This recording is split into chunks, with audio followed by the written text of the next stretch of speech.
કૃપા કરો મુજ ઉપરે સુખ નિધિ સહજાનંદ. ગુણ તમારા ગાવવા બુદ્ધિ આપજો સુખ કંદ. ગુણ તમારા ગાવવા બુદ્ધિ આપજો સુખ કંદ. સ્વામિનારાયણ સાક્ષાદ અક્ષર પુરુષોત્તમા.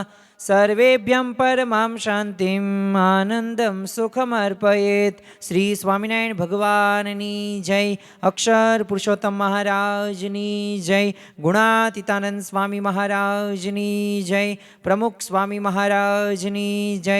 પ્રગટ ગુરુ હરિ મહંત સ્વામી મહારાજની જય. સુરત અક્ષરધામ મહોત્સવની જય. દરેક દિવ્ય હરિભક્તોને ચંદ્રગ્રહણ સભાના ભાવભર્યા જય સ્વામી નારાયણ. સત્સંગ દીક્ષા ગ્રંથની અંદર પ્રગટ ગુરુ હરિ મહંત સ્વામી મહારાજે 264 અને 265ની અંદર એ ચંદ્રગ્રહણ અને સૂર્યગ્રહણની પાલનની વાત કરેલી છે. પરંતુ આ ચંદ્રગ્રહણના વેદની શરૂઆત થાય અને આ ગ્રહણ દરમિયાન એ કથા કીર્તનની પણ એ વાત એ સત્સંગ દીક્ષાના 264 અને 265માં શ્લોકની અંદર કરી છે.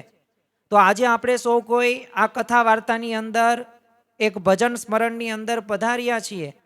આમ તો નવધા ભક્તિની અંદર કથા વાર્તાને પ્રથમ સ્થાન આપવામાં આવે છે. તો આજની આ કથા વાર્તાનો મુખ્ય વિષય છે. આમ તો આજે ચંદ્રગ્રહણ સભા છે, એટલે ગ્રહણ લાગે આવો શબ્દ આપણે સાંભળ્યો છે કે ગ્રહણની શરૂઆત, ગ્રહણ સ્પર્શ, ગ્રહણ મુક્તિ.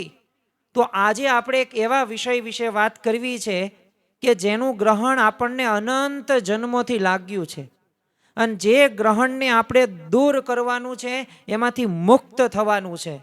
તો એ ગ્રહણ કયું? તો એ ગ્રહણ છે વાસનાનું.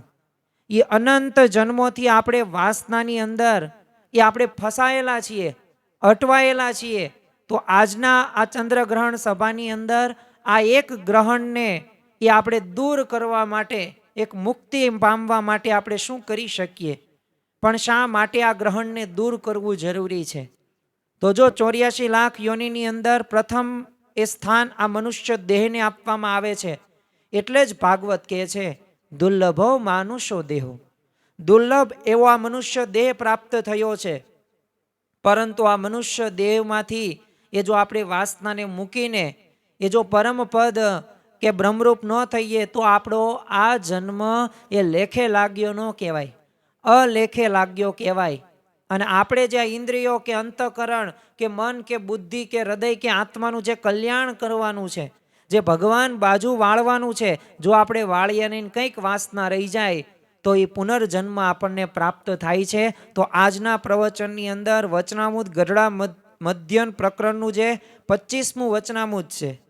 અને એ વચનામૃત એટલે કયું? એનું મથાળું શું? તો વાસનિક ત્યાગી અને નિર્વાસનિક ગૃહીનું. તો આપણે એના વિશે વાત કરવાના છીએ. અને આ વચનામૃતની અંદર ખરેખર શ્રીજી મહારાજે એ વાસના ટાળવાનો એ ઉપાય દર્શાવ્યો છે. શા માટે વાસના ટાળવી જોઈએ અને એવો આપણે કયો ઉપાય અજમાવીએ કે આ જન્મ મરણનો રોગ ટળે? તો ખરેખર આજે આપણે એક આદર્શ ભક્ત તરીકે ઉકા ખાચરની પણ વાત કરવી છે. અને વાસનાને કઈ રીતે દૂર કરી શકાય, આ ગ્રહણને કઈ રીતે આપણે દૂર કરવું જેથી આપણો બીજો જન્મ ન આવે. આ જ જન્મે આપણે એકાંતિક ધર્મ સિદ્ધ કરીને એ બ્રહ્મરૂપ થઈને પરબ્રહ્મની ભક્તિ કરી શકીએ. તો એ આજની આ ચંદ્રગ્રહણ સભાની અંદર આપણે એની વાતો કરવી છે. પણ એ પૂર્વે પ્રથમ તો આપણે આ વચનામૃતનું થોડુંક શ્રવણ કરીએ અને કેવા પ્રશ્નો પૂછવામાં આવે છે મહારાજને અને મહારાજ એનો જવાબ શું આપે છે.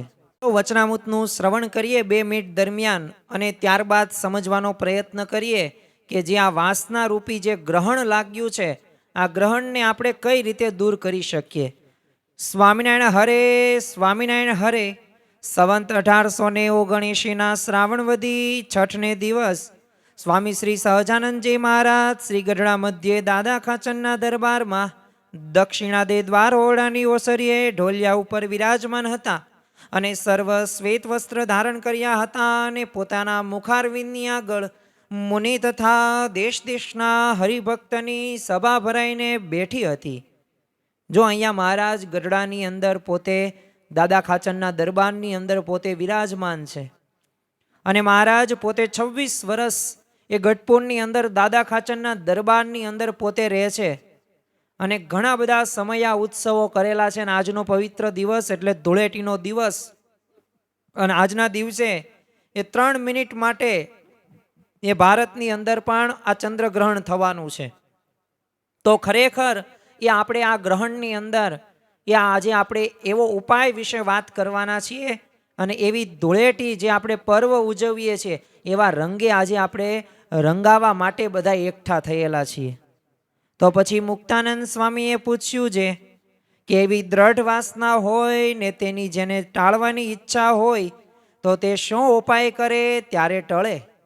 તો જો એવી દ્રઢ વાસના, પણ અહીંયા કોણ પ્રશ્ન પૂછે છે?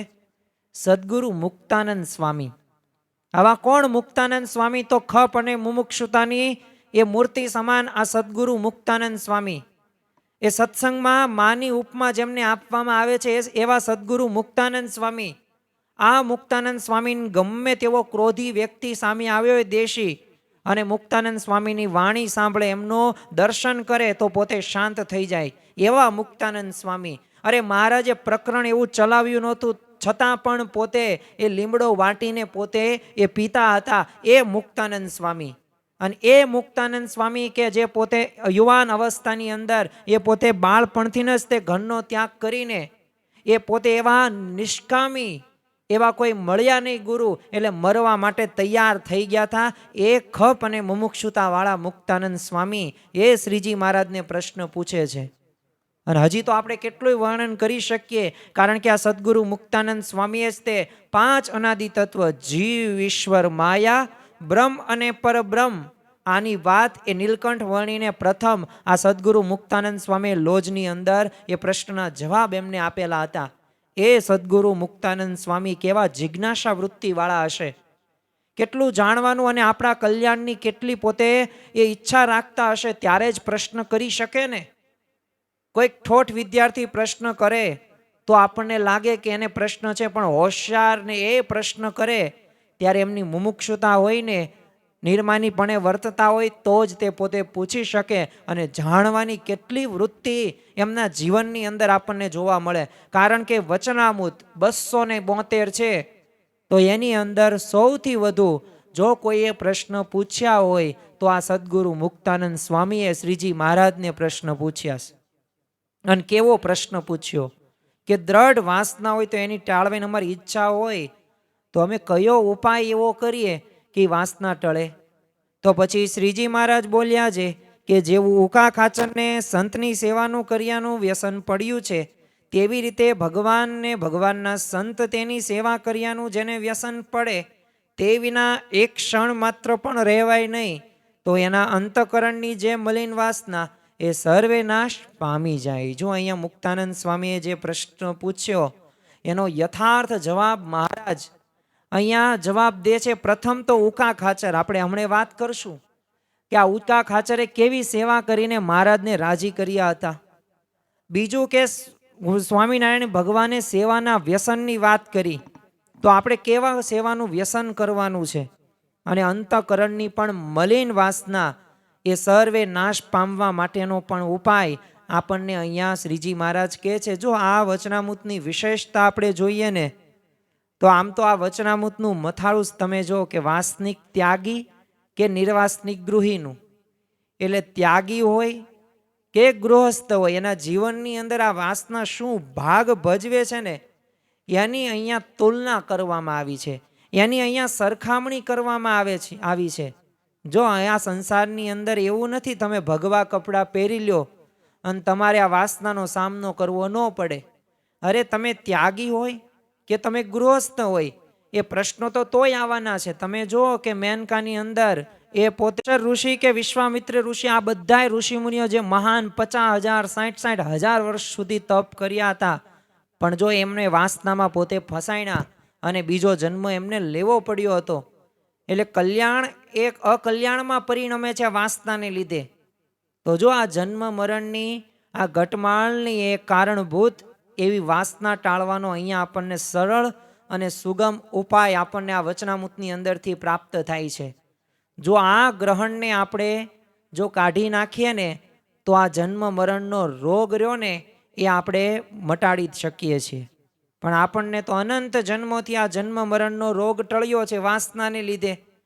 અને ખરેખર અહીંયા ત્યાગી હોય કે ગૃહસ્થ હોય, એ ભગવાનને કેવી રીતે રાજી કરી શકે ને એનું સરસ મજાનો અહીંયા જવાબ એ શ્રીજી મહારાજ કૃપાએ કરીને આપે છે. ખરેખર તો અહીંયા શ્રીજી મહારાજને તે શરૂઆતની અંદર પ્રશ્ન પૂછે છે કે આ વાસનાવાળો ત્યાગીને આ નિર્વાસનિક ગૃહસ્થ હોય તો આમ દેહ મૂકશે ત્યારે કેવી ગતિને પામશે. તો હવે એ સદગુરુ ગોપાલ સ્વામી પણ બિરાજમાન હતા એ સભાની અંદર. એટલે એ પોતે ઉત્તર આપે છે કે નિર્વાસનિક કોઈ ગૃહસ્થ ભગવાનના ધામમાં જાય, જ્યારે વાસનાવાળો ત્યાગી હોય એ દેવલોક કે મૃત્યુલોકમાં મોટો ગૃહસ્થ પોતે થાય.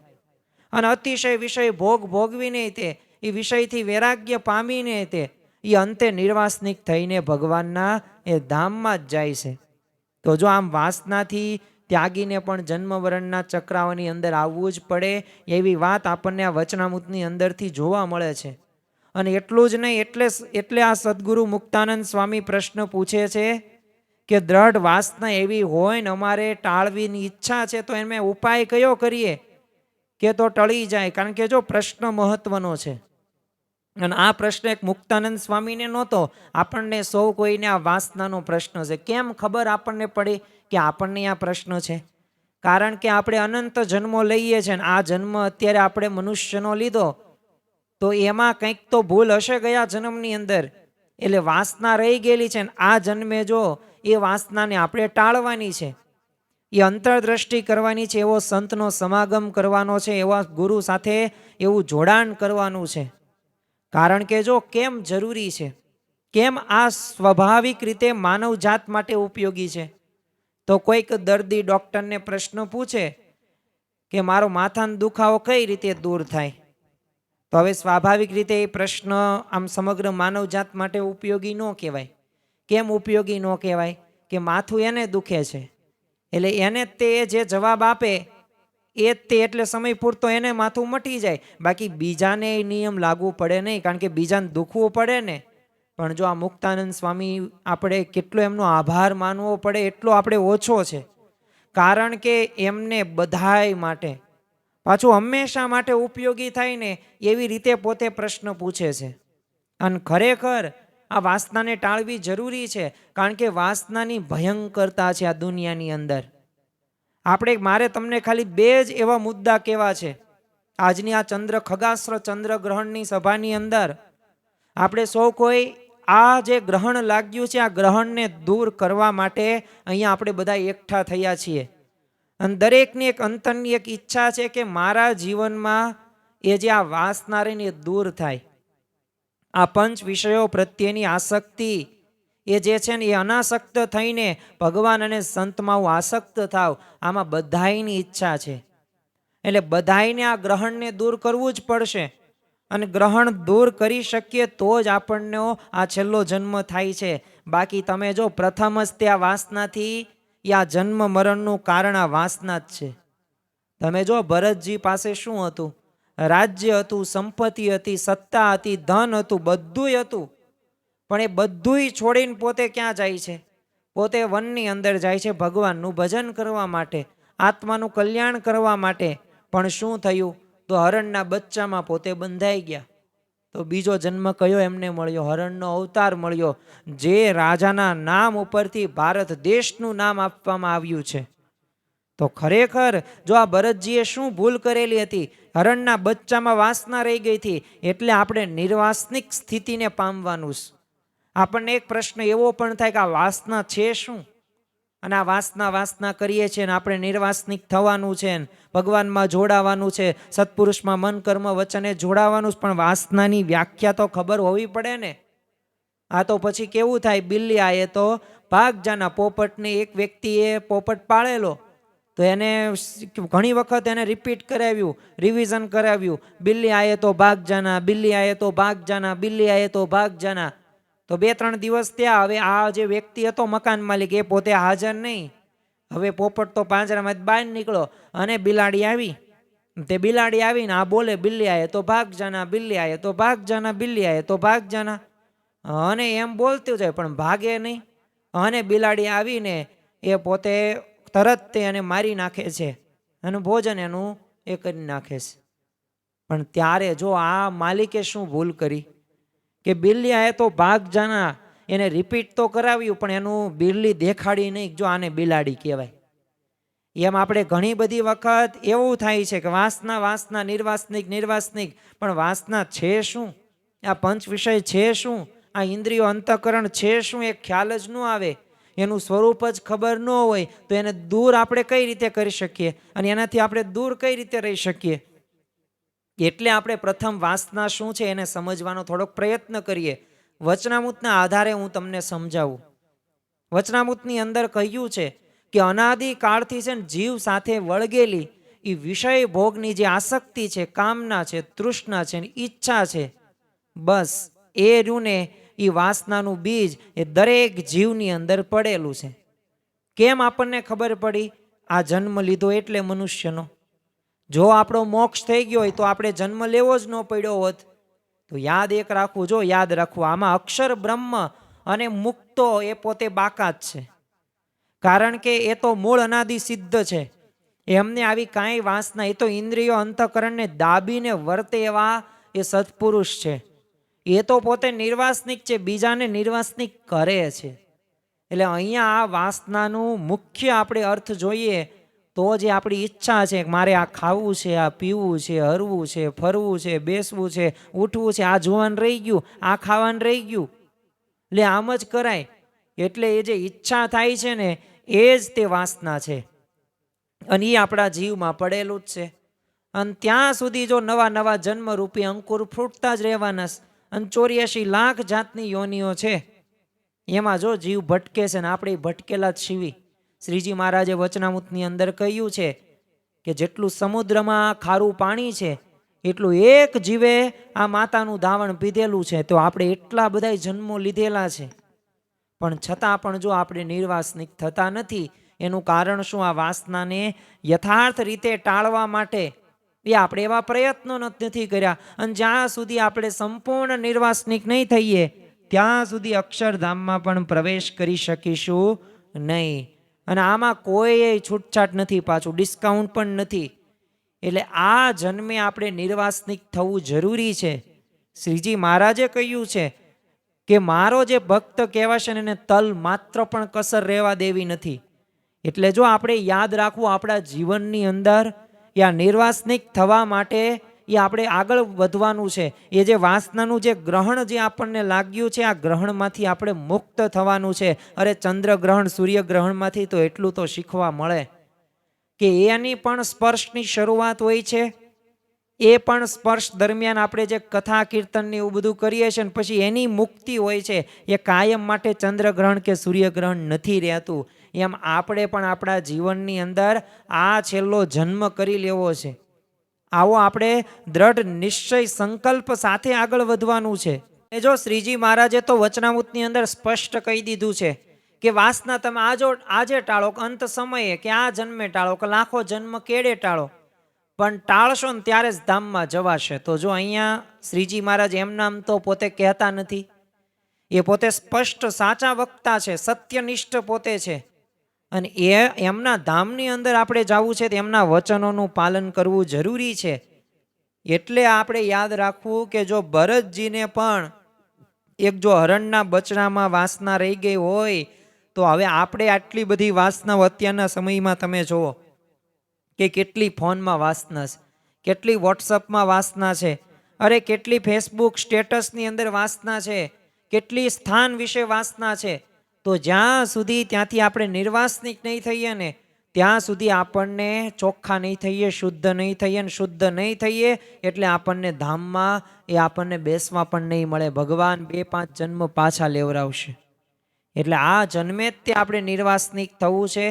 આ સંકલ્પ સાથે આપણે આ સત્સંગ કરવાનો છે. એ રીતે આ સત્પુરુષ સાથે જોડાવાનું છે. લોજ ગામની અંદર છે ને એક ગુરુ શિષ્ય મહારાજ પાસે છે ને ભાગવતના પુસ્તકનું પોટલું મૂકીને યાત્રાએ ગયેલા. તે રસ્તામાં ગુરુનું મૃત્યુ થયું એટલે શિષ્ય તો એકલો પછી પાછો આવ્યો, હતાશ થઈને આવ્યો. અને ગુરુનું પૂછતા એ કીધું કે હું ગુરુધામમાં ગયા છે. તો શ્રીજી મહારાજ કે એમ ગુરુધામમાં ગયા છે? કંઈ વાંધો નહીં. તો ગુરુધામમાં ગયા નથી, જો હું તને બતાવું. મહારાજે આવું સ્પષ્ટ સાચું કહી દીધું. અને પછી તો પોટલું છોડાવ્યું અને એક ડબ્બામાં 8 આનાના સિક્કા ઉપર એના ગુરુ છે ને સાપનો કણો થઈને બેઠેલા. તો જ્યારે શિષ્યએ કીધું કે આ કોણ છે? બસ એ કે આ જો તારા ગુરુ છે. તો જો આ સિક્કા ઉપર, પૈસા ઉપર એમને વાસના રહી ગઈ, તો જો ત્યાં જન્મ લેવો પડ્યો. એમ તુચ્છ પદાર્થોની વાસનાની અંદર જીવ છે ને જન્મ મરણનું દુઃખ પોતી વહોરી લેશે. એટલે આ ગ્રહણમાંથી આપણે મુક્ત થવાનું છે. જો આજની આ ચંદ્રગ્રહણ સભાનો મુખ્ય ઉદ્દેશ એ જ છે કે આ ચંદ્રગ્રહણ સભાની અંદર આપણા જીવનની અંદર એ જે વાસના નામનું જે ગ્રહણ લાગ્યું છે ને, આ ગ્રહણમાંથી મુક્ત થઈએ. અને મુક્ત થશું તો જ ભગવાન અને સંત જેવો આનંદ આવશે. અને તો જ તે રાજ મારે દિન દિન દિવાળી રે, રાજ મારે દિન દિન દિવાળી રે. તો દરરોજ દિવાળી થશે અને તો દરરોજ સુખની અંદર એ ભગવાનનું ભજન કરી શકીશું. અને ખરેખર કેવા ભગવાન મળ્યા છે. મેં તો સુખના સિંધુ જોઈને, તો જો આ સુખના સિંધુને મેં જોયા છે અને આપણે અનુભવ્યા છે. પણ જ્યારે આવી ભજન ભક્તિ આપણે કરીશું ત્યારે આ શક્ય છે. બાકી જો આ લોકની અંદર આપણે ગમે એટલું કરશું, ગમે વ્યક્તિ માટે ગમે એટલું કામ કરીશું, ગમે એટલું તૂટશું, ગમે એટલી સેવા કરશું, પણ આપણને છેલ્લે અંત સમયે કામમાં નથી આવવાનું. આપણા આત્મા માટે આપણે કેટલું કર્યું તો એ ભગવાન જોવાના છે. તમારી પત્ની માટે, તમારા પતિ માટે, અરે તમારા માતા પિતા માટે, તમારા ભાઈ કે બહેન પ્રત્યે તમે જે કર્યું હોય તે કર્યું, એ તમારી જવાબદારી હતી. પણ તમે તમારા આત્માના કલ્યાણ માટે કેટલું કર્યું, આ ભગવાન જોશે. અને છેલ્લે એ જ સાથે આવવાનું છે. એટલે જ જો હરિલામૃતની અંદર કીધું છે કે જ્યાં વાસના જેની જરી રહે છે, તે જન્મ તો ત્યાં જઈને લહે છે. માટે થજો સૌ નિર્વાસનિક, જો જન્મ મૃત્યુ તણી હોય બીક. તો જ્યાં વાસના હશે ને ત્યાં જીવને જન્મ લેવો પડશે. એટલે આપણને નિર્વાસનિક થવાની વાત કરી છે. અને જન્મ ને મરણનું જો બીવાનું છે. આ ઘોર કળયુગની અંદર તમે જુઓ કેટલા પ્રસંગો બને છે, કેટલા દરરોજ ન્યૂઝ આવે છે. અને અત્યારે તમે જુઓ કે યુદ્ધના માહોલની અંદર એ આપણે ઘણા બધા ન્યૂઝ ચેનલ્સની અંદર સાંભળતા હશું, જોતા હશું. એક શાંતિનો દેશ કહેવાય છે, પણ છતાં પણ જો ત્યાં અશાંતિ છે તો ખરા અર્થની અંદર ક્યારે શું થશે ને એ ખબર પણ પડશે નહીં. આગળ લખે છે હરિલામૃતની અંદર, ગૃહસ્થને ત્યાગી સમસ્ત ભક્ત, થશો નહીં માયિકમાં આસક્ત. જો રાજ્ય છે બંધનકારી જેવું, છે તુંબડું બંધનકારી તેવું. તો જો ગૃહસ્થ હોય કે ત્યાગી હોય, બધાય ભક્તની વાત થાય છે. આ માયિક પદાર્થોની અંદર એ બહુ આસક્ત ન થતા. આજ છે ને કાલે નથી.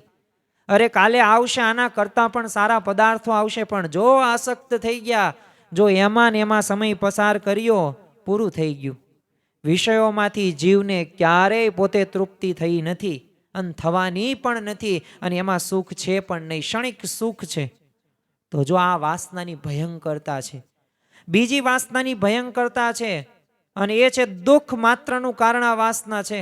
ઈચ્છા, તૃષ્ણા. કોઈક એમ કે મને આ લાવી દો, જો ન લાવી દેવામાં આવે તો પોતે દુઃખી થઈ જાય. મારે તો આ જ જોઈએ, મારે તો આમ જ કરવું છે, જો એમ નહીં થાય તો એ પોતે દુઃખી થઈ જશે. એટલે ગૌતમ બુદ્ધ કહે છે તૃષ્ણા પરમ દુઃખમ. ઈચ્છા એ માણસને દુઃખી કરે છે. એટલે આ ગ્રહણને એ આપણે દૂર કરવાનું છે, આ ગ્રહણને મીટાવવાનું છે. આ ગ્રહણથી આપણે આઘું રહેવાનું છે. આ ગ્રહણનો સ્પર્શ થઈ ગયો, પણ આ ગ્રહણમાંથી મુક્તિ થવા માટેની આ આપણે સફર આગળ ખેડવાની છે. અને કદાચ જો કોઈક નાસ્તિક હોય અને જન્મ મરણના એ ચક્રાવા કે ભગવાનના ધામમાં માનતો ન હોય, તો એમને વાસના ટાળવાની જરૂર શું? આવું ઘણા બધાને થતું હશે. કોઈ માને કે ન માને, તોય જો સૂર્ય છે કે નથી? છે જ તે. કોઈક એમ કહેતા હોય મને દેખાય ને તો જ હું માનું, ન દેખાય તો ગમે જ નહીં. ચાલો હવામાં તમે માનો છો કે નથી માનતા? એ તમે માનો કે ન માનો, હવા છે એ છે જ તે. એમ જન્મ મરણ એ સ્વર્ગલોક હોય કે નરકલોક હોય કે ભગવાનનું ધામ હોય કે બંધન હોય કે મોક્ષ હોય કે 184 હોય, આ બધુંય છે જ તે. છતાંય કોઈને જો આમાં વિશ્વાસ ન હોય તો આપણે એમને એક પ્રશ્ન પૂછીએ કે તમારા લોકમાં સુખી થવું છે? તો જવાબ શું આવશે? હા, સુખી થવું છે. બધાય પાસે આ જવાબ હશે. અને એના માટે આપણે રાત દિવસ તમે જુઓ કે આપણે દોડીએ જ છીએ ને, ભાગીએ જ છીએ આમથી આમ. છતાં લોકો જો સુખી થવાને બદલે શું એમને મળે છે? દુઃખ, હતાશા, નિરાશા, ક્લેશ, કંકાસ, મારામારી, લૂંટફાટ, ખૂન ખરાબી, વ્યભિચાર, ભ્રષ્ટાચાર, દુરાચાર, યુદ્ધો આ જ મળે છે. કેમ દુઃખી થાય છે? તો વ્યક્તિથી લઈને એ સમષ્ટિ સુધીના તમામ પ્રશ્નોનું મૂળ કારણ શું છે? કારણ શું? પૈસા, ધન, વૈભવ આ બધું જ જતા રહેશે તો દુઃખી કેમ થાય છે? કારણ છે વાસના. એનામાં રહેલી જે વાસના રહી એ એને દુઃખી કરે છે. એ જે ઈચ્છા પૂરી ન થાય ને એ માણસને દુઃખી કરે છે. ઘરમાં તો હું કોને એમ જ થવું પડે, અને જો ન થાય તો પોતે દુઃખી. અરે પુત્ર કે પત્ની સંબંધીના તે અવસાનથી દુઃખી કેમ થાય છે? એ કારણ વાસના જ છે. કોઈનું જૂટવીને કાળા ધોળા કરીને ધન ભેગું કેમ કરે છે? શું કારણ છે? કારણ વાસના જ છે, બીજું કંઈ નથી. એ જે ગ્રહણ લાગ્યું છે ને એ ગ્રહણના લીધે જ તે આપણે દુઃખી થઈએ છીએ. એટલે જ નિષ્કાન સ્વામીએ ભક્ત ચિંતામણીની અંદર એ શ્રીજી મહારાજની એક વાત નોંધે છે, અને આ વાત આપણે સમજવા જેવી છે. સદગુરુ નિષ્કાન સ્વામી પોતે લખે છે કે માટે અમારા દાખડા સામું જોજો સૌ મળી, અન્ય વાસના અંતરે કોઈ રાખશો માં કહું વળી, મારો મૂકી આશરો જે વિષય સુખને વાંચશે, તે સુખ નહીં પામે સ્વપ્નને સામું પહેલા દુઃખમાં પચશે. જો આ શ્રીજી મહારાજની વાત એ સદગુરુ નિષ્કાન સ્વામી ભક્ત ચિંતામણીના પ્રકરણ 84માં લખે છે. એટલે આ વાસના ટાળવાનો ઉપાય જાણવાની આ સમગ્ર માનવ જાતને જરૂર છે. અને આથી આ પ્રશ્ન એક વૈશ્વિક મહત્વ ધરાવે છે. બાળકથી માંડીને વૃદ્ધ સુધી દરેકને એ દુઃખ નથી જોતું, સુખ જ જોતું છે. કોઈને જન્મ મરણના ચક્રાવાની અંદર એ આવવું નથી. પણ એના માટે શું કરવું જોઈએ? તો જો આ વચનામૃતની અંદર અને આજની આ ચંદ્રગ્રહણ સભાની અંદર એ વાસના ટાળવાનો ઉપાય, એ ગ્રહણ મુક્તિનો ઉપાય છે સેવા. એ સેવાથી આ વાસના રૂપી મહારોગની દવા જો શ્રીજી મહારાજે આપણને સ્પષ્ટ દર્શાવી નાખીએ. અને એટલે જ તે જો આ વચનામૃતની અંદર શ્રીજી મહારાજે જવાબની અંદર એવા ઉકા ખાચરની વાત કરી છે. એ ઉકા ખાચર જેવી સેવાનું વ્યસનની વાત કરી છે. પણ વ્યસન કયું? આ દારૂ પીવાનું વ્યસન, ડ્રગ્સનું વ્યસન, સિગરેટનું વ્યસન, આ એ વ્યસન નહીં. જેમ એ વ્યસન કેવું છે? તો એ વ્યસન તમે ન કરો ને ત્યાં સુધી જીવને શાંતિ ન મળે. એટલે જ તે જો વધુ વ્યસન કરવાની ટેવ પડે તો એમ જે વ્યસન. પણ આ તો શ્રીજી મહારાજ પોઝિટિવ સકારાત્મક કહે છે કે શ્રીજી મહારાજ કહે છે ઉકા ખાચર જેવી સેવાનું વ્યસન પાડી દેવાનું. આપણે થોડાક વચનામૃતના સંદર્ભો લઈએ ને થોડાક ઉદાહરણો 4 થી 5 મારે તમને કહેવા છે કે સેવાથી એ વાસના કઈ રીતે ટળે. આજે આપણે છે ને સાક્ષાત્કાર સુધી પહોંચવાનું છે. આજે આપણે ખાલી વાતો નથી કરવાની. આજે આપણે ખાલી વચનામૃતના કોટેશન નથી લેવા, પણ એવા શાસ્ત્રોના, હરિભક્તોના ઉદાહરણો સામે પણ જોવું છે, જેથી આપણને ખ્યાલ આવે કે ખરેખર વાસનાને, આ ગ્રહણને નિર્મૂળ કરી શકીએ છીએ. વચનામૃત ગઢડા પ્રથમનું તે તમે જુઓ કે 8મું વચનામૃત, તો એની અંદર શ્રીજી મહારાજ વાત કરે છે કે ઇન્દ્રિયોની જે ક્રિયા છે તેને જો શ્રી કૃષ્ણ ભગવાનને, તેના ભક્તની સેવાને વિશે રાખે તો અંતકરણ શુદ્ધ થાય અને અનંતકાળના જે પાપ જીવને વળગ્યા છે તેનો નાશ થઈ જાય છે. તો જો ભગવાનને, ભક્તની સેવા, તો જ અંતકરણ શુદ્ધ થાય. બાકી અંતકરણ શુદ્ધ થાય નહીં અને અનંતકાળના પાપ હોય ને એ પણ જીવને જે વળગ્યા છે એનો નાશ ન થાય. અરે વડતાલનું તે 5મું વચનામૃત તમે જો તો એની અંદર તો શ્રીજી મહારાજ ક્યાં સુધી કહે છે? તો ભગવાનને ઉત્તમ લક્ષણવાળા જે સંત એની અતિ પ્રેમે કરીને સરખી સેવા કરે તો તે કનિષ્ઠ ભક્ત હોય ને તે 2 જન્મે તથા 4 જન્મે તથા 10 જન્મે કે 100 જન્મે કરીને એ ઉત્તમ ભક્ત જેવો થનારો હોય તે આને આ જ જન્મે કરીને ઉત્તમ ભક્ત થાય. તો જો 100 જન્મે એ પોતે મોક્ષ અને મળવાનો હોય એવો કનિષ્ઠ ભક્ત હોય, પણ જો આ જ જન્મે આપણે ઉત્તમ ભક્ત બનવું હોય અને તો જો સંતને વિશે એવા પ્રેમે કરીને જો સરખી સેવા કરે ને તો એ શક્ય છે. ચાલો હજી એક વચનામૃતનું આપણે કોટેશન જોઈ લઈએ. વચનામૃત ગરડા મધ્યનું 40મું. તો એમાં જીવનું રૂડું થાય તો એનો ઉપાય કયો કીધો? તો ભગવાનના ભક્તની મને વચન અને દેહે કરીને જે સેવા બની આવે તેને કરીને જેવું આ જીવનું રૂડું થાય છે તે જીવને સુખ થાય છે તેવું બીજે કોઈ સાધને કરીને નથી થતું. તો જો જીવને દરેકને રૂડું તો કરવું જ છે. એ વાસના આપણને લાગી છે એમાંથી નિર્વાસનિક થવું જ છે, પણ એના માટે શું જરૂરી છે? એના માટે જરૂરી છે આપણા જીવનની અંદર આ શ્રીજી મહારાજે કહેલા વચનો. ચાલો આ તો આપણે કોટેશનની વાત કરી કે જે શ્રીજી મહારાજે આ વાસના ટાળવાના ઉપાયો જે આપણને કીધા, જીવને રૂડું કરવાનું, અંતઃકરણને શુદ્ધ કરવાનું, અને આ જન્મે આપણે ઉત્તમ ભક્ત બનવાનો ઉપાય કીધી. પણ હવે આપણે થોડાક દ્રષ્ટાંતો પણ જોઈએ જેથી વિશેષ આપણને પ્રતીતિ આવે. પ્રથમ જ તે મારે તમને ઉદાહરણ દેવું છે ભાલની બીબડીનું. હવે ભાલ વિસ્તાર એટલે કે અત્યારે જે ભાલિયા ઘઉં ને ચણા માટે પ્રખ્યાત.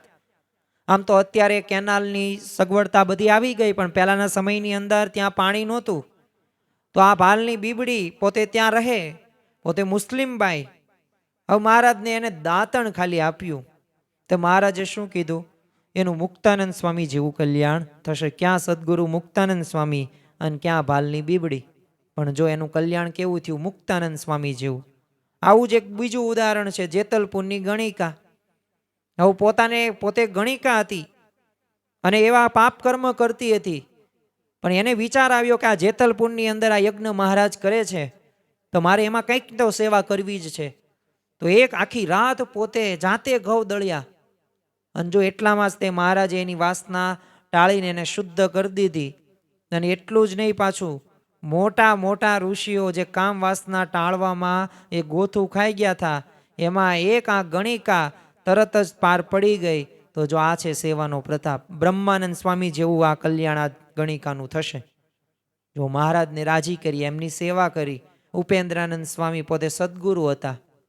નિષ્કામી વર્તમાનમાં થોડી ખામી હતી એટલે ગુણાતીતાનંદ સ્વામીના પોતે નિષ્કપટ થયા એમની સમક્ષ કે મને આ કામ બહુ પીડે છે.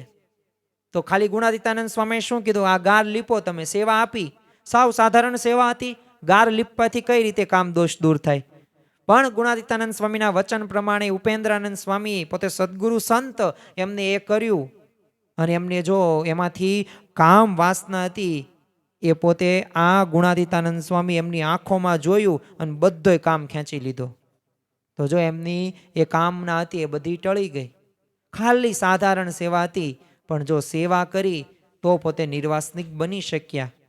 એક હરિભક્તને છે ને સંસારની થોડીક વાસના હતી, એટલે ગુણાતીતાનંદ સ્વામી એમને છે ને એક ફાળકો ફેરવવાનું કીધું. તો એમાં એ હરિભક્તની વાસના ટળી ગઈ. એક પોતે જમવાની અંદર બહુ સ્વાદિયા સ્વભાવના, તો હવે ખાલી ગુણાતીતાનંદ સ્વામી નિસ્વાદી જાણ્યા. તો એમને જે વાસના હતી કેમાં? કામમાં, ઓલા ઈચ્છામાં, જે ખાવું પીવામાં. તો એ પોતે નિસ્વાદી વર્તમાન પાલન થઈ ગયું. એક સાધુએ રાતભર જો ગોપાલ સ્વામીનું શરીર આવું દબાવી આપ્યું, કારણ કે બહુ તાવ હતો ને કળતર હતું. જે સવાર થઈ અને ગોપાલ સ્વામી કે હજી તું સૂતો નથી? અને બહુ રાજી થઈ ગયા, કારણ કે આખી રાત એ આ પોતે એવી રીતના સેવા કરેલી. અને ત્યારે ગોપાલ સ્વામીએ કીધું, જો તે મારા દેહની કળતર મટાડી છે ને, તો હું તારા જીવની કળતર મટાડી આપીશ. તો જો આ એક સંતની સેવા તે આટલું બધું એ પુણ્ય પ્રાપ્ત થાય છે, નિર્વાસનિક સ્થિતિ પ્રાપ્ત થાય છે. શ્રીજી મહારાજે એટલે આ વચનામૃતની અંદર આ ઉકા ખાચરની સેવાની વાત કરી છે. તમે જુઓ કે એક સેવાથી, સામાન્ય એવી અલ્પ સેવાથી એ વાસના ટળી જતી હોય તો ઉકા ખાચરની જેમ સેવાનું વ્યસન પડે તો કંઈ ખામી રહે? એક પણ ખામી ન રહે. પણ જો આ ઉકા ખાચરને કેમ યાદ કર્યા એની ખ્યાલ પણ આપણને હોવો જોઈએ. કારણ કે ઉકા ખાચર કેવી રીતે સેવા કરતા હશે, મહારાજે એમનું પોતે દ્રષ્ટાંત દીધું. હરિભક્તો તો ઘણા બધા હતા, પણ જે રીતે ઉકા ખાચરને વ્યસન હતું ને, એમના આપણે 2 પ્રસંગો જોઈએ, જેથી આપણને વિશેષ પ્રતીતિ થાય કે ખરેખર આ વાસના, આ ગ્રહણને ટાળવા માટે જો આવા ઉપાયો આપણે કરીએ, જો આવી રીતે આપણે આદર્શ રીત સાથે આગળ વધીએ તો આપણે અવશ્ય આગળ વધી શકીએ. જો ઉકા ખાચર પોતે દાદા ખાચરના દરબારની અંદર પોતે સેવા કરતા, કેવી સેવા કરે, ચોક વાળવાની સેવા કરે, આખો દરબાર સાફ કરે એવી રીતે. તો એક વખત છે ને દાદા ખાચરના દરબારમાં લીમડા નીચે એક કૂતરાએ બગાડેલું હતું, એટલે ત્યાં સભા કરવાની હતી. પણ પ્રશ્ન કયો, સાફ કોણ કરે? બધા તો એમ કે આ બધાએ તો આવી તો હલકી કંઈ સેવા કરાતી હશે, અને આ મળ થોડું અહીંથી ઉઠાવાય. તે એવું સમજીને છે ને પોતે મોં બગાડીને આમને જ જતા રહે, અને મહારાજના દર્શન કરવા માટે અક્ષર ઓડીમાં જાય. તો ઉકા ખાચરે ત્યાં આવ્યા અને એમને જોયું કે હમણાં થોડાક સમય પછી તો અહીંયા મહારાજ બિરાજમાન થશે ને કથા વાર્તા કરશે, અને આ કૂતરાએ તો આવું બગાડ્યું છે, એટલે આને સાફ કરવું પડશે. તરત ઉકા ખાચરને આ મનમાં વિચાર આવી ગયો, જાતે સાફ કરી નાખ્યું. પછી ફરી વખત સ્નાન કરવા ગયા, અને ફરી વખત સ્નાન કરવા ગયા એટલે મહારાજના દર્શન કરવાનો તો નિયમ હતો જ, તે બધાય આ ઉકા ખાચર નહીં હતો. એટલે બધાય તો ભક્તો વહેલા પહોંચી ગયા, ઉકા ખાચર તો મોડા પહોંચ્યા. એટલે મહારાજે કીધું, કેમ આજ સૂઈ રહ્યા હતા કે થોડોક ખપ થોડોક ઘટી ગયો છે? ત્યારે ઉકા ખાચરે કીધું કે મહારાજ, એમાં કેવું છે, તમે અહીંયા કથા વાર્તા કરવાના હતા લીમતરુ આ લીમડા નીચે, અને ત્યાં કૂતરું મળ કરી ગયું, એટલે સાફ સફાઈ કરી, અને પછી હું ફરી વખત સ્નાન કરીને સ્વસ્થ થઈને તમારા પાસે દર્શન કરવા માટે આવ્યો, એટલે મોડું થયું. અને ત્યારે મહારાજ બહુ રાજી થઈ ગયા અને કીધું કે છે ને ઘર ધણી આવ્યા. તો જો ઘર ધણી કહ્યું શા માટે? કારણ કે ઘર ધણી હોય ને તો એ ઘરની અંદર જેમ ગમે ત્યાં જાય ને તો પોતે જો ઘર ધણી ન કહેવાય, પોતાના ઘરે પ્રસંગ હોય તો કેવી રીતે કામ કરે, તો એવી રીતે આ ઉકા ખાચર પોતે એ બધું પોતાનું આમ સમજીને પોતે એવી સેવા કરતા હતા. ઉકા ખાચરને એમના પત્ની દરરોજ સવાર પોતે વહેલા ઉઠી જાય, કેટલા વાગ્યે? 3 વાગ્યે ઉઠી જાય. અને એટલું જ નહીં, એ પોતે વહેલા જાગીને સંતો ઘેલા નદીએ સ્નાન કરવા જાય તો એ પહેલા દરબારમાંથી ઘેલા નદી સુધીનો રસ્તો આખો વાળી નાખે, કાંકરાઈ વીણી લે, એટલે સંતોન પગમાં વાગે નહીં ને. તો આવી સેવા ઉકા ખાચર કરતા. તો જો એમને સેવાનું વ્યસન પડી ગયું એટલે સેવા કર્યા વિના એમનાથી રહેવાતું નહીં. તો જો આ સેવાથી એ શ્રીજી મહારાજ રાજી થાય છે, તો આવી રીતે આપણે સેવા કરવાની છે. આવી રીતે જ્યારે સેવા કરવામાં આવશે ત્યારે આપણામાં રહેલા કામ ક્રોધાદિક દોષો એ દૂર થશે. તો ખરેખર આવી સેવા કરવાથી ભગવાન અને સંતનો એ રાજીપો પ્રાપ્ત થાય જ છે, ને આપણે પણ નિર્વાસનિક સ્થિતિએ પ્રાપ્ત કરી શકીએ છીએ. પણ હવે ઘણી બધી વખત આપણને કેવા વિચારો આવે કે આવી તો અમે ઘણી બધી વખત સેવા કરીએ છીએ, તોય અમારા સ્વભાવ ને વાસના એ બધું ઓછું થતું જ નથી, અને ઓછું થાય છે એવું લાગતુંય નથી. આમ થોડોક આમ હાર તો આવવો પડે ને કે હા ભાઈ ઓછું થાય છે. તો એનું કારણ શું હશે? શું આ મહારાજની આ વાત બધી ખોટી છે? અને આ ઉકા ખાચરની વાત, આ ઉપેન્દ્રાનંદ સ્વામીની વાત, આ ભાલની બીબડીની વાત, આ ઉપેન્દ્રાનંદ સ્વામીની વાત, આ બધું ખોટું છે? એમનામ આપણને મગજની અંદર ફિટ કરી દેવામાં આવે છે, એટલે હું એમની સેવા એમને થાય રાખે ને એમનું કામ થાય. એટલે જો આ મહારાજની વાત ખોટી નથી, આ વાસના ઓછી થાય જ છે, સ્વભાવો ઓછા થાય જ છે. પણ જો એક યાદ રાખવું કે એક જ વ્યક્તિની પણ એ સેવાથી છે ને વાસના ઓછી થઈ ગઈ હોય તો પણ એ સાધન સાચું જ ગણાય. તો આપણને એનો અનુભવ ન થતો હોય ને તો એનું કારણ શું છે કે આપણી સેવા કરવાની રીત જે ખામીયુક્ત હોઈ શકે. હું એમ નથી કહેતો ખામી જ છે, પણ ખામી છે આપણે જે રીતે સેવા કરવાની છે, જે રીતે જોડાવાનું છે, જો એ રીતે ન જોડાઈએ તો કંઈ કામનું નહીં. એક વિદ્યાર્થી હતો, આખા વર્ષ દરમિયાન દરરોજ 10 થી 12 કલાક પોતે વાંચન કરે, ધોરણ 10ની અંદર ભણે. હવે બોર્ડની એક્ઝામ પોતે એ દેવા જાય છે, પ્રથમ પેપર, બીજું, એવા 6 પેપર એને દીધા, ગણિત, વિજ્ઞાન, સમાજ, અંગ્રેજી, ગુજરાતી અને સંસ્કૃત. હવે બધાયમાં સારી એવી તૈયારી કરેલી, પણ દરેક પેપરની અંદર છે ને એ પ્રશ્નોના ક્રમ કાંઈ લખેલા નહીં, અને બધાય જવાબો આડાવડા લખી નાખેલા. એટલે માન પોતાને 55 કે 56% આવ્યા. કાયદેસર એને 90% ઉપર આવવા પડે એમ હતા, કારણ કે બધું એને આવડતું જ, પણ કંઈ ક્રમમાં ઠેકાણા નહીં, કંઈ જવાબમાં નહીં ઠેકાણા. 5 લીટી ઓલા પ્રશ્ન જવાબની લખે તો બીજી 7મા 8મા પ્રશ્ન જવાબની પાછી 10 લીટી લખે. તો આવી રીતે લખ્યું. મહેનત જો બહુ કરી હતી પણ 55-56% આવ્યા. ચાલો મને કારણ કયો તો કારણ શું હતું? યોગ્ય પદ્ધતિ નહોતી, સાચી રીતથી નહોતી લખ્યું પેપર. નકર 90% આવે જો સાચી રીત અપનાવી હોત. બસ આવું જ આપણા જીવનની અંદર સેવા બાબતે થાય છે. સાચી રીત આપણે અપનાવતા નથી એટલે આપણને સફળતા મળતી નથી, અને એટલે આપણામાં રહેલા એ સ્વભાવો કે વાસના દૂર નથી થતી, એટલે ગ્રહણ દૂર નથી થતું. બાકી ગ્રહણમાંથી મુક્તિ આપણે થઈ જાય. હું તમને થોડાક મુદ્દા કહું. આ મુદ્દા આપણા જીવનની અંદર આજના દિવસે ખાસ યાદ રાખવા, જેથી આપણને સેવા આપણે કરીએ તેનું ફળ યથાર્થ મળે. પ્રથમ જ તે આપણે કેવું યાદ રાખવાનું છે? મહિમા સાથે સેવા કરવાની. ગુણાતીતાનંદ સ્વામી પહેલા પ્રકરણની પહેલી જ વાતની અંદર કહ્યું, મહિમા જેવું બીજું કોઈ મોટું સાધન નથી. પૈસાનો મહિમા છે તો કેવો રાત દિવસ મહેનત કરીએ. આપણને ધનનો મહિમા છે તો કેવું ધન ભેગું કરીએ છીએ. તો નોકરીનો મહિમા છે તો કેવા સમયસર આપણે પહોંચીએ છીએ. તો જો મહિમા જ્યાં સમજાઈ જાય ત્યાં રાત દિવસ સેવા થાય છે કે નથી થતી? થાય છે. તો મહિમા સમજીને આપણે કરવાનું. બીજું કે આપણે એવું નથી માનવાનું. મુક્તાનંદ સ્વામી કહે છે નીચી ટેલ મળે તો માને ભાગ્ય જો. અરે નાનામાં નાની સેવા મળે ને તોય આપણા બહુ મોટા ભાગ્ય કે એ મને સેવા મળી. આ ભાવ સાથે આપણે આગળ વધવાનું. ગરડા મધ્યનું 59મું વચનામૃત.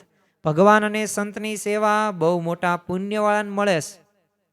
તો આપણે ભગવાન અને સંતની આ સેવા કરીએ છીએ ને તો આપણા બહુ મોટા પુણ્ય છે, અને પૂર્વના પુણ્ય પ્રગટ થયા ત્યારે જ તે આપણને આવા ભગવાન અને સંતની સેવા કરવાનો લાભ મળે છે. તો આ મહિમા સાથે આપણે સેવા કરવાની. ગોંડલમાં યુવકો જો વાસણો ઉટકતા હતા તો યોગીજી મહારાજ ત્યાંથી નીકળ્યા. તે એક થાળીમાં ચિકાશ રહી ગયેલી. હવે એ બતાવીને કીધું ગુરુ બરાબર સાફ કરવી. અને આમાં ઠાકોરજી જમે છે. તો યુવકો શું કે આમાં તો હરિભક્તો જમે છે. તે યોગી બાપા કે હરિભક્તોમાં રહીને ઠાકોરજી જમે છે. તો જો આવો મહિમા એમને યોગી બાપાને હતો એટલે એમને કેસર કેરી જેવું સુખ આવતું હતું. અરે યુવકોને દંડવટ કરે, પછી નાનામાં નાની સેવા પણ કરે, અને યોગી બાપા સારા મિષ્ટાન હોય ને ત્યારે જ ઉપવાસ કરે. શાસ્ત્રીજી મહારાજ કહે કે યોગી બહુ દેહને કસોમાં, કારણ કે યોગી બાપાએ દેહને કાસડા જેવો કરી નાખ્યો હતો. ગમે ત્યાં જેવું તેવું બધું ચલાવી જ લેવાનું, કંઈ પણ પ્રકારની અપેક્ષા નહીં. અને આપણી જ કેવી અપેક્ષા હોય કે મારે તો આ જ જોઈએ, આમ હોય ને તો જ આગળ વધું, નકર તો આગળ વધું જ નહીં. પાછું આપણે સેવા કરવામાં તે આપણે સારામાં સારી સેવા હોય ને ત્યાં આપણને તકલીફ ન પડે ને એવી જ સેવા પસંદ કરીએ. તો જો મહિમાની ખામી છે તો આ મહિમા સાથે સેવા કરીએ. બીજું આપણે એક ધ્યાન રાખવું, શુદ્ધ ભાવે સેવા કરવાની. એ શુદ્ધ ભાવ ને ભગવાન રહ્યા ને એ ભાવના ભૂખ્યા છે. એટલે જ જો એક કીર્તનની અંદર કીધું છે ને, એ તમે ભાવે ભજી લો ઘનશ્યામ, જીવન થોડું રહ્યું, કંઈક આત્માનું કરી લ્યો કલ્યાણ, જીવન થોડું રહ્યું. તો ભાવથી આપણે કામ કરવાનું. એ રાગ દ્વેષ કે ઈર્ષા કે અહમ મમત્વથી નહીં. જો જીવા ખાચર પોતે ઈર્ષાથી, અલૈયા ખાચર પોતે માન માટે કરતા હતા, એટલે એ બહુ પોતે એટલા બધા આદર્શ તરીકે ભક્ત આપણે ન કહી શકીએ, કારણ કે માનના ભોગી હતા. લવ્યો દરજી સ્વાદ્યો હતો સ્વભાવનો. આ જીવા ખાચર અલૈયા ખાચરે 2000 ને સત્સંગી કર્યા તે સમયની અંદર, પણ જો માને બગાડ્યું. તો જો શુદ્ધ ભાવે આપણે સેવા કરીએ. બીજું આપણે અનુવૃત્તિ સમજીને સેવા કરવાની.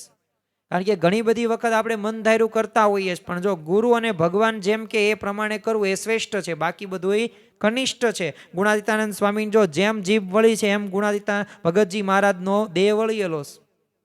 દરેક પ્રકારની સેવા તન અને મનને ચૂરે ચૂરા ભગતજી મહારાજે કરી દીધા. એક જ મિશન સાથે મારે રાજી કરવા છે. તો બીજું એક રીત એ પણ છે કે સેવા ભગવાનને સંતને રાજી કરવા માટે કરવી.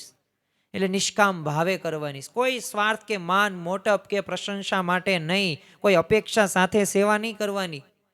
આપણે જ્યાં અપેક્ષા આવે, તૃષ્ણા આવે, ઈચ્છા આવે ને ત્યાં જ તે પ્રશ્નો થાય. એટલે ઈચ્છા રહિત કરવાનું છે ને એ જ સારામાં સારું. એ નિષ્કામ કર્મ રહ્યો, નિષ્કામ ભાવ, એ જ ભગવાનને ગમે છે. અને આપણે એક દિવ્ય ભાવે સહિત સેવા કરવાની, કારણ કે ભગવાન અને સંતમાં એ નિર્દોષ ભાવ, દિવ્ય ભાવ, અને આ બધાય ભક્તો રહ્યા ને એ અક્ષરધામના મુક્તો છે. આ સમજીને આપણે સેવા કરવાની. અને બીજું એક અગત્યની વાત, ભગવાનનું ભજન કરતાં કરતાં સેવા કરવાની. કારણ કે જાગા સ્વામીને ગુણાતીતાનંદ સ્વામીએ કીધું કે ભલે બે બેલા ઓછા ઘડાય પણ ભજન છે ને કરતા કરતા ઘડવા. ભગતજી મહારાજ 41 દિવસ સુધી ચંદની પોતે સીવ્યા, પણ ચંદની સીવ્યા એટલું નહીં, પણ આ 41 દિવસ દરમિયાન એ પોતે ભજન કરતા કરતા એ પોતે સેવા કરતા હતા. એટલે આપણે પણ આપણા જીવનની અંદર આ દ્રઢ વિશ્વાસ સાથે આગળ વધવાનું. જે પણ આપણે કર્મ કરીએ ને, આ કર્મ આપણે સેવા સાથે ભજન કરતા કરતા કરવું. આપણે ગમે તે ક્રિયાની અંદર આપણે ભગવાનનું ભજન કરવું. ગુણાતીતાનંદ સ્વામીએ તો વાતની અંદર કીધું છે ને, ભજન કરતા કરતા ક્રિયા કરવી તો અંતરમાં ટાઢું થાય. તો અંતરમાં ટાઢું કરવા માટે ભજન કરવું એ જરૂરી છે. અને એક આપણે થોડોક શ્રદ્ધા અને વિશ્વાસ રાખીને સેવા કરવાની છે, તો આપણા જીવનની અંદર વધુમાં વધુ સેવા કરવાનું તાન ચડે. તો જો ગ્રહણમાંથી મુક્તિ માટે આ રીતે આપણે વાસનાને દૂર કરી શકીએ છીએ. હવે બીજું આપણને એ પણ પ્રશ્ન થાય કે સેવાથી વાસના આપણને શું ખરેખર ટળે છે અને કઈ રીતે ટળે?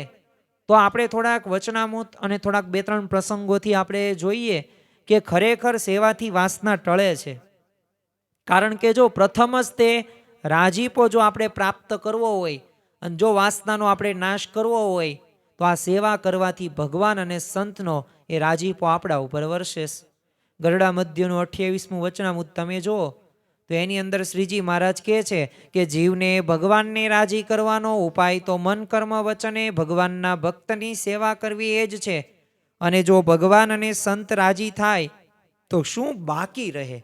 જો આવો પ્રશ્નથી શ્રીજી મહારાજ કહે છે, એટલે કંઈ બાકી રહેતું નથી. વચનામૃત ગરડા મધ્યનું 45મું તમે જુઓ કે ભગવાનને ભગવાનના સંત રાજી થાય એવું કર્મ કયું હોય તો તેને જો નરકમાં જવાનું પ્રારબ્ધ હોય તો પણ તે ભૂંડા કર્મનો નાશ થઈ જાય છે ને પરમ પદને પામે. તો વિચાર તો કરો, ભગવાનને સંતને રાજી થાય એવું કર્મ કર્યું હોય તો નરકમાં જવાનું પ્રારબ્ધ લખ્યું હોય તોય પરમ પદને પામે છે.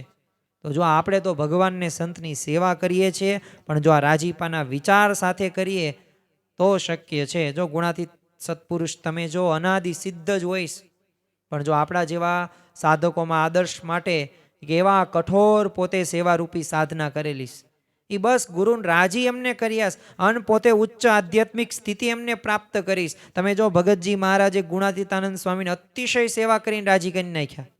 અને ગુણાતીતાનંદ સ્વામીએ પણ એમને અપાર ઐશ્વર્ય આપ્યું. કહેતા કે હાથ છૂટી બલા થઈ ગઈ, થોરે કેળા પાક્યા છે, આ તુંબડીમાં દાયડમ જેવું થયું, અક્ષરધામની કૂચી તો મેં પ્રાગજીને સોંપી દીધીશ.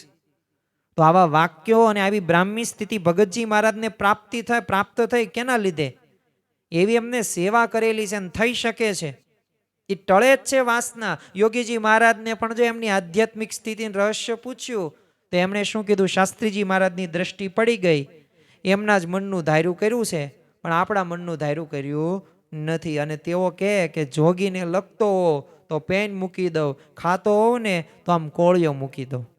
તો આ યોગી બાપાની આ સ્થિતિ હતી, એ બસ રાજી જ કરવા છે. પ્રમુખ સ્વામી મહારાજે પણ તમે જો પોતાની એક આધ્યાત્મિક પ્રગતિનું રહસ્ય બતાવતા કીધું કે સાચા ગુરુ મળ્યા, એમની આજ્ઞા પ્રમાણે જીવન કર્યું એટલે પ્રગતિ. અરે વર્તમાન કાળે મહંત સ્વામી મહારાજ આપણે તૈયાર ભાણે બેઠા છીએ, બધુંય તે એ ગુરુ કરીને ગયા છે. પ્રમુખ સ્વામી મહારાજ આપણી ગુણાતીત ગુરુ પરંપરા અને કરતા હતા ભગવાન છે. તો જો વાસના ટળે છે ને, એ આપણને કે સત્યકામ જાબાલીને જો એને બ્રહ્મ જ્ઞાન મેળવવું, પણ ગુરુની આજ્ઞા 400 માં 1000 ગાયો થઈ ત્યાં સુધી ગાયો એને સાચવી, એને આપોઆપ બ્રહ્મ જ્ઞાન પ્રાપ્ત થઈ ગયું. એટલે વાસના ટળે જ છે. એ આપણે જે જોઈએ ને, જે ઈચ્છા અપેક્ષા હોય ને, એ આ ભગવાનને સંત આપે જ છે. કારણ કે ભગવાન કેવા છે? અધમ ઉદાહરણ અવિનાશી તારા. તો અધમને ઉદાહરણ છે, દયાળુ છે, તો ખરેખર આપણા ઉપર રાજી થાય જ છે. તો આ વાત આપણે જીવનમાં આપણે ઉતારવાની છે. હવે પ્રશ્ન આપણને થાય કે અમારે ત્યાં આવી ઉકા ખાચર જેવી સેવા કરવી છે, અમારે પણ આવી રીતે ભગવાનને અને સંતનો આપણે રાજીપો પ્રાપ્ત કરવો છે, તો એના માટે અમે શું કરીએ અને આવું અમારે વ્યસન પાડવું છે તો કેવી રીતે પડે? તો આપણે થોડીક વાતો સમજીએ, 3 થી 4 મુદ્દા, અને આ સમજીને આજની આ ચંદ્રગ્રહણ સભા આપણે પૂર્ણ કરીએ.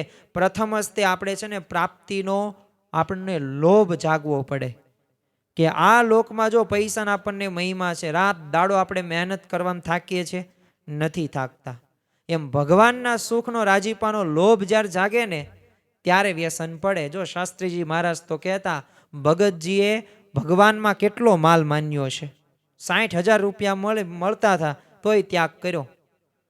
અને શું કીધું, મારે તો એવી કોઈ મોટા એવી કલમ કરી જ નથી કે આ પૈસામાં ધનમાં એમાં સુખ છે, એટલે મારે તમને જ રાજી કરવા છે, મારે આવી બ્રાહ્મી સ્થિતિ પ્રાપ્ત કરવી છે. સ્વાર્થ થોડોક મનાય તો આપણે આ સેવન વ્યસન પડે.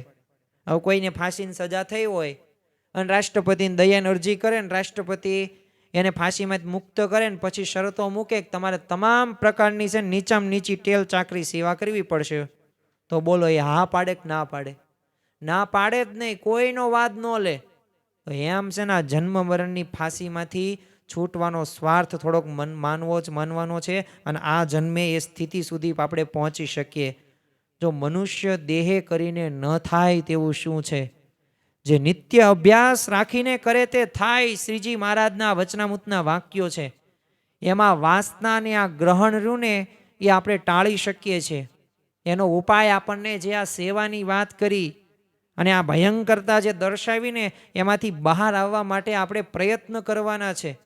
અને ગુણાતીત ગુરુ પરંપરાએ કરેલું છે. જો થોડુંક ગુરુઓની પણ સેવાનું થોડુંક પ્રસંગોનું આપણે મનન કરવું જોઈએ. શ્રીજી મહારાજ જ તે લોજમાં પધાર્યા ત્યારે જો નીચામાં નીચી પોતે સેવા કરતા. હવે છાણા હોય તો સ્વાભાવિક રીતે કેવી નાનામાં નાની સેવા થાય, તો છાણા વીણવાના હોય, વાસણ ઉટકવાના હોય, સંતોન કોપીને ધોવાના હોય, તો આ નીલકંઠ વણી આ સેવા કરેલી છે. તમે જો ગુણાતીતાનંદ સ્વામી 82 વર્ષની ઉંમરે 40 વર્ષથી તો પોતે મંદિરના મહંત હતા, તો જાતે ચોક વાળતા હતા ને પાછા શું કે અહીંયા જ સેવા કરે ને એ જ મહંત. ભગતજી મહારાજ તમે જો 3.5 વર્ષ લગી સૂતા જ નથી, સતત સેવા સેવા સેવા ને સેવા જ તે. પોતાનો તન મન બધુંયના ચૂરે ચૂરા બોલાઈ નાખ્યા. શાસ્ત્રીજી મહારાજ તમે જાતે પથરા ઉચક્યાસ, જોળી માગીશ, કારખાના ચલાવ્યાસ, અપાર ભીડો વેઠ્યો છે, કડિયાઓને પગાર પણ એ પોતે દઈ શકતા નહોતા, એવી એમની આર્થિક સ્થિતિ સાવ કંગાળ હતી. આમ યોગી બાપા અને શાસ્ત્રીજી મહારાજ પોતે એ સ્વાભાવિક ત્યાં આજુબાજુના લાઠીદળ હોય કે બોટાદ હોય, ખાંભડા હોય, ત્યાં જોળી માગે. અને અહીંયા તો એ તાવડી ત્યારે તો મંડાતી જ્યારે આવે ત્યારે. પાછા કેવા તો સ્વાભાવિક રીતે પતરાના તે વાસણની અંદર કેરોસીનના ડબ્બામાં ખીચડી રંધાતી હતી. આવી પરિસ્થિતિમાંથી એ આપણી ગુણાતીત ગુરુ પરંપરાએ સેવા છતાં પણ કરેલી છે. યોગીજી મહારાજ તો તમે જો સેવાની મૂર્તિ જ કહેવાય. તેઓ જ કહેતા આમ વાસણ ઉટકીને આમ નખ ઘસાઈ ગયા, તે ક્યારેય કાપવા પડ્યા જ નથી. ને આપણે તો નેન કટર લેવું જ પડે. તો સેવા કરવાનું કેવું વ્યસન એમને પડી ગયેલું. એકવાર તો પોતે બાથરૂમમાં યુવકોને કપડાં પડેલા જોયેલા, તો પોતે ધોઈ નાખ્યા. એવો કાયમ સેવાધામ શોધે, ગમે એવું ન હોય. અને સારામાં સારું મિષ્ટાન હમણાં વાત કરી એમ પોતે ઉપવાસ કરી નાખે ને પાછા ક્યાં હોય, તો પોતે ચોકામાં વાસણો પોતે ઉટકતા હોય. એ સંતોની કે હરિભક્તોની સરભરામાં જ વ્યસ્ત હોય એવી સેવા કરતા. પાછી સેવાની તક ઝડપે આપણે છટકીએ કે જો હવે આ સેવા આપવાના છે ને ત્યાંથી આગા ભાગો. હવે આપણે ક્યારેય નિર્વાસનિક થઈએ નહીં. નિર્વાસનિક થવા માટે યા હોમ કરીને એ જવું પડે એમાં, અને તો જ આપણી જીત થાય. વાસના દૂર કરવી છે, ગ્રહણમાંથી મુક્ત થવું છે, આ વાસના જન્મ મરણના ચક્રાઓમાંથી દૂર. પણ હજી આપણને છટકવાની વૃત્તિ હોય અને ત્યાંથી બચતા હોય ને તો આપણી સ્થિતિ નો એવી થાય. તો આપણને કામ ક્રોધાદિક દોષો પીડે જ તે, અંતરમાં ટાઢું થાય જ નહીં. એટલે એ ભાવથી જોડાઈએ ને ત્યારે થાય કામ. અને આપણે કાંઈ બીજા માટે સેવા નથી કરતા, આપણે એક આપણા સ્વાર્થ માટે મારે મારા જીવનું કલ્યાણ કરવું છે. બીજા જે કરે તે આપણે આપણા જીવનું કલ્યાણ કરવું. મારે સત્પુરુષને રાજી કરવા છે. મેં જો મારા ગુરુ મહંત સ્વામી મહારાજ છે ને એમના જીવન સામું જોઉં છું તો એ જે પોતે આ 93 વર્ષ સુધી આવી સેવા કરે છે અને આ વિચરણ કરે છે અને આ રીતે ભીડો પોતે ઉઠાવે છે, તો હું એમનો શિષ્ય છું, તો મારે એવી સ્થિતિ પ્રાપ્ત કરવી છે. મારે અક્ષરરૂપ થવું છે અને પુરુષોત્તમની ભક્તિ કરવી છે. આ સિદ્ધાંત સાથે ભગવાનને સંતને રાજીપો સાથે જ્યારે કરશું ને, ત્યારે વાસનાનું ગ્રહણ દૂર થશે. ત્યારે આ ચંદ્રગ્રહણની સભા આપણી સાર્થક કહેવાશે. એટલે આજે આ સભા આપણે પૂર્ણ થાય ને એટલે એક સંકલ્પ સાથે ઊભા થઈએ. સંકલ્પ શું લઈએ કે આ જે વાસના અમારે દૂર કરવા માટે જે પ્રયત્નો છે, રીત જે છે ને, આ રીત પ્રમાણે અમે આગળ વધીએ. તમે જો આ પ્રમુખ સ્વામી મહારાજ પણ, અરે યોગી બાપા તો એક વાક્ય હું ભૂલી ગયો કેવું, કે અમને કોઈ સેવા કરવા દેતું જ નથી. હવે એમને જો એ અંદરથી એવું લાગતું હતું, તો એ કેટલી પોતે સેવાની તમન્ના એમને હશે કે સેવા કરી લેવી, સેવા કરી. જો સેવાથી આપણામાં રહેલી વાસના સ્વભાવો દૂર થાય છે. અને કથા વાર્તાથી તો જ્ઞાન પ્રાપ્ત થાય છે. કથા વાર્તા અને સેવા બંનેને બેલેન્સમાં રાખવું. નકરી કથા વાર્તા કર નહીં કરવાની, સાંભળ નહીં કરવાની. નકરી સેવાય નકરી કર નહીં કરવાની.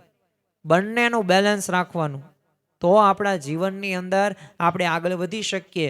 જો પ્રમુખ સ્વામી મહારાજ તમે જુઓ, આમ કહેવાય ને, સેવા યજ્ઞ તો એમને કેવા પોતે એ 96 વર્ષ સુધી બીજાના ભલામાં આપણું ભલું, આ વાક્ય બોલવું સહેલું છે, પણ જ્યારે આ વાક્ય પ્રમાણે જીવન જ્યારે જીવવામાં આવે ને, ત્યારે કેટલા બધા પ્રશ્નો આપણા ઘરની અંદર આપણી સાથે બનતા હોય. એક સામાન્ય રીતે ઘરની અંદર પણ કોઈક વ્યક્તિને વધુ મળી જાય ત્યારે આપણને એ ગમતું નથી. કોઈક વ્યક્તિને, આપણા ઘરના સભ્યો પરિવારને કોઈક સારું એવું એને જીવનમાં સુખ સમૃદ્ધિ આવે, આપણને કેવી ઈર્ષા થાય. બીજાને ભલામાં આપણું ભલું, એ વાક્ય આપણા જીવનમાં ચરિતાર્થ થાય નહીં. પણ એવું જીવન આ વિશ્વ વંદનીય પ્રમુખ સ્વામી મહારાજ જીવીને ગયા છે. અને તમે જુઓ કેવી સેવા. દાંતણ ત્યાં દીવો નહીં, આ એમના જીવનની અંદર જોવા મળતું. હવે દાંતણ ત્યાં દીવો નહીં, એની આ કાઠિયાવાડી કહેવત છે. એટલે દાંતણ ત્યાં દીવો નહીં એટલે શું? તો સવારમાં જ્યાં દાંતણ કર્યું હોય તો ત્યાં દીવો થાય ને ત્યાં સુધી રહેવાનું નહીં. એટલે કે દિવસ દરમિયાન કેટલાય વિચરણો હોય. સવાર જમવાનું કંઈક અલ્પાહાર અલગ જગ્યાએ હોય, તો બીજા દિવસે ત્યાં ન હોય, રાતનું ભોજન બીજી જગ્યાએ હોય. 2.5 લાખ એમના ઘરોની અંદર પધરામણીઓ કરી છે. 2.5, 5, 3, 4 લાખ જેટલા તો હરિભક્તોને વ્યક્તિગત મુલાકાતો આપીશ. હજારો કરતાં વધુ સંતોની ભેટ, 1100 કરતાં વધુ મંદિરો, 7.5 લાખ કરતાં વધુ પત્રો અને 150 કરતાં વધુ સામાજિક એવી પ્રવૃત્તિઓ, એ સેવા એમને કરેલી છે. આ બધું કોના માટે? બીજા. અરે હૃદય રોગ હોય, ગોલ્ડ બ્લેડરનું ઓપરેશન હોય, આ બધી તકલીફો વચ્ચે તેમનો ઉત્સાહ ક્યારેય તે મંદ નથી પડ્યો. આપણે માંદા પડી જઈએ ને તો 2 દિવસ સૂઈ જઈએ, આરામ કરી લઈએ. અરે 2-3 દિવસ કોઈક હોસ્પિટલના કામકાજે રાત્રે 12-1 વાગ્યા હોય ને તો બીજા 2 દિવસ આપણે આરામના દિવસો હોય. તો આપણા જીવનની અંદર આવું થતું જોવા મળે છે. એટલે ખરેખર આપણા જીવનની અંદર એક નિયમ યાદ રાખવો કે ગમે તે થઈ જાય પણ આપણા સેવા એ સારામાં સારી રીતે આપણે કરવાની. અને જો સરભરા હોય તો એમાંય ત્યાં ગુણાતીત ગુરુ પરંપરા એ મોખરેસથી આગળ વધેલા. પ્રમુખ સ્વામી મહારાજે ક્યારે આરામ કરવાનું કીધું હોય ને, તો એ કહેતા, શાસ્ત્રીજી મહારાજે એવું સુખ આપ્યું છે ને કે પગ વાળીને બેસાય એમ છે જ નહીં.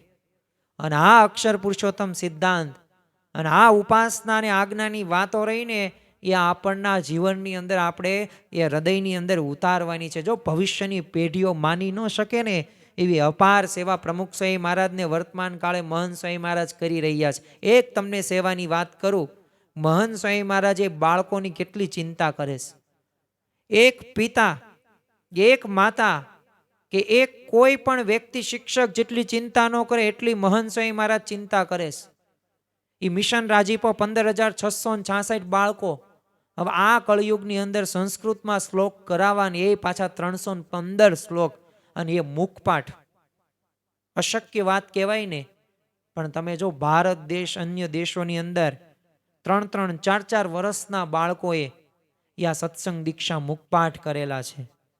અને એટલું જ નહીં, હવે ભવિષ્યમાં કેટલા પોતે બાળ વિદ્વાનો તો છે જ, તે એ અક્ષર મુક્તો જ છે, એવી એકાંતિક સ્થિતિને પ્રાપ્ત કરી અક્ષર પુરુષોત્તમના યોદ્ધાઓ છે. પણ એ કેટલા ભણવામાં હોશિયાર થશે? આપણે કરાવી શકીએ 5 શ્લોક આપણા બાળકને? પણ જો આ મહંત સ્વામીમાં એક સંકલ્પથી એ સંતો કાર્યકરો એ માતા પિતા આ યા હોમ થઈને પોતે એ મેદાનમાં આવ્યા અને રાજીપો એ વરસાવી એ લીધો એમને રાજીપો. તો જો આ ભવિષ્યની પેઢી પણ એ પોતે તૈયાર કરી રહ્યા છે. તમે જો સેવાનું વ્યસન કેટલું એમને રાખેલું, તો આપણે આપણા જીવનની અંદર તે સર્વ દુઃખનું મૂળ આ વાસના છે ને એને નાશ કરવાનો છે. તો આજના દિવસે આપણે મહારાજ સ્વામીના ચરણોમાં પ્રાર્થના કરીએ કે અમારા જીવનની અંદર પણ એ જે આ વાસના છે જે અનંત જન્મોથી અમને વળગેલી છે, તો આ વાસનાને દૂર કરવા માટે આ ગ્રહણમાંથી અમારે મુક્તિ પામવી છે. તો એ માટે અમે એવી સેવા કરીએ, એવો રાજીપો વરસાવીને એવી રીતે અમે સેવા કરીને એ તમને રાજી કરી શકીએ. એ જ આજના દિવસે પ્રાર્થના. શ્રી સ્વામિનારાયણ ભગવાનની જય.